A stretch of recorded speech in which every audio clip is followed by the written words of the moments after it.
Hey there, I'm Cal the calculator, and today we're going to make rounding decimals to the nearest whole number super easy. Let's start with a quick question. What does rounding even mean? It's all about simplifying a number to make it easier to work with, by getting rid of those extra decimal places and making it as close as possible to the nearest whole number. Here's how it works. If the decimal number you're looking at has a digit that's less than 5 after the decimal point, like 3 and 2/10, 5 and 3/10, or even 8 and 12/100, round it down. You see, those numbers are too small to push the whole number up, so you leave it as it is. For example, if we're rounding 3 and 2/10, we look at the digit after the decimal. It's 2, right? Since 2 is less than 5, we round it down to 3.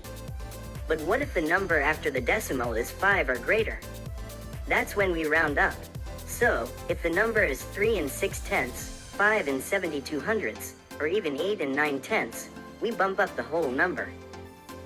In this case, the number is 5 and 72/100, and because 7 in the tenths place is greater than 5, we round the 5 and 72/100 up to 6 wholes. Let's do one more example together.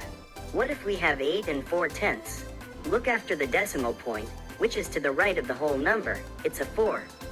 Since 4 is less than 5, we round it down to 8. See, it's that simple. So, the rules are, if the decimal is less than 5, round down. If it's 5 or greater, round up. Now you've got the hang of it. The world of rounding is pretty awesome and makes numbers a lot easier to handle.